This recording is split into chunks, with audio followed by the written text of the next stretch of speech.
Damn, what am I even doing in this video? In today's video, we're going to deep dive into some common filmmaking terms that you may or may not know, which you should probably know about if you're planning on going further into the filmmaking industry, and that is f-stops versus t-stops. What's the difference and what's so important about them? Hey guys, what's up? It's Rigo with Grizz Media, and welcome to another episode of How to Think Like a Filmmaker.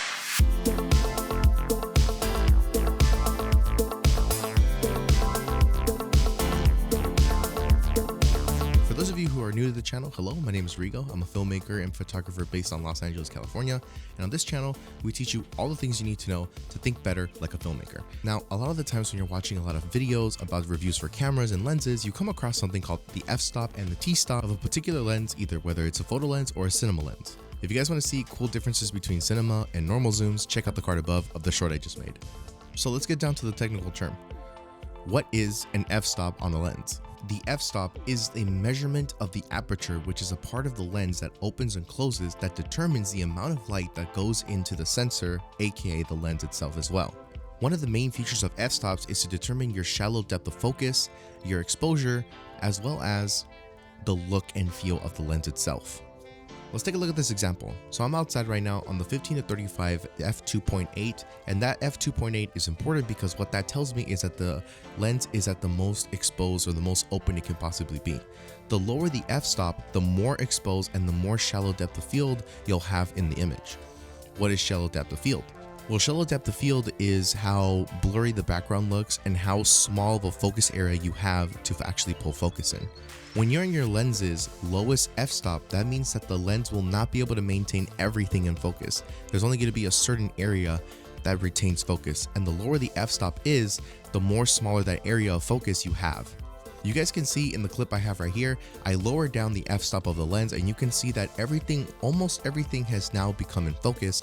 And now when I put my hand in front of the lens, you will see that the background blur isn't as prevalent as it was before.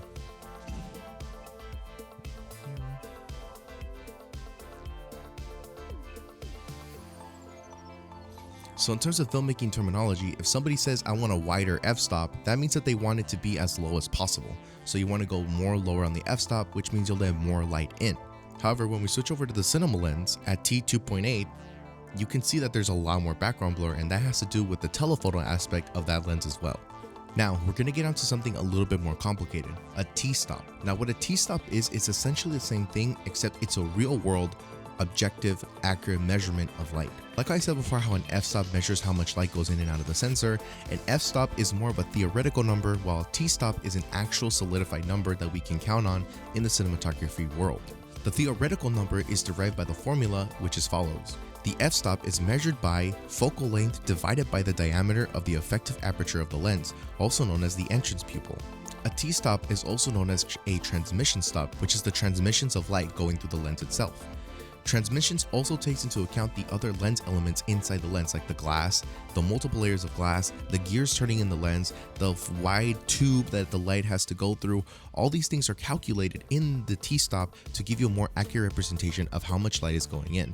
While the f-stop just gives you a general number, which is pretty much mostly accurate most of the time. However, in the cinematography world, we really want to have the most precise measurement of light that we can when it comes to shooting our cinema. But for the normal YouTube people just doing videos, this is something you'll never have to worry about. But if you're in the cinematography world, this is something you would have to worry about. Now, the formula to calculate the t-stop will be the f-stop divided by the square root of the transmissions. Usually you can find the transmissions by looking up online how much light is going into the sensor. Usually it's about 75%. So if we had an f-stop of 2.0 on the lens, but we find out there's only 75% transmissions going into the lens, that means we will plug it into the formula. So 2.0 divided by the square root of 0.75, that will give us a t-stop of 2.31. So in reality, your f-stop was 2.0. But if we converted your lens into a cinema lens, it would be a T2.31. But what does all this hypothetical framework help us do exactly when it comes to filmmaking? Well, what this basically allows you to do is it allows you to understand the fundamentals of t-stops and f-stops. They both behave the same way. If you lower your f-stop or if you lower your t-stop, you're going to get a wider aperture, which means the sensor will be more exposed to light, which means the image itself will be brighter, and there's going to be a much smaller focus area you can hit when you're in that mode. Likewise, if you increase your t-stop or increase your f-stop, you're going to have a much more you're gonna have both basically almost everything in focus, but you're gonna have a much more darker image, which means you're either gonna have to boost up your ISO or bring in more light into the scene. And since we're talking about lenses, it actually turns out that the image becomes more sharper the more higher you go in f-stops. If you're in the super wide aperture, which means if you're in the most lowest aperture your lens can go, which let's say is f2.8, that's actually not the sharpest the lens can go. It can actually get sharper if you increase it to f4 or f8.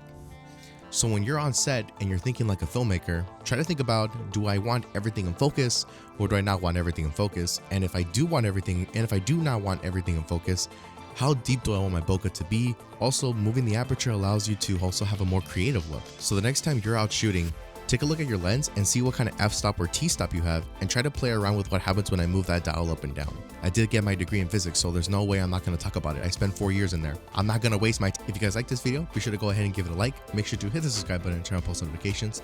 Let me know what f-stop you like shooting at, and I'll see you all in the next video. It's Rigo with Grizz Media signing off. Have a great day, guys.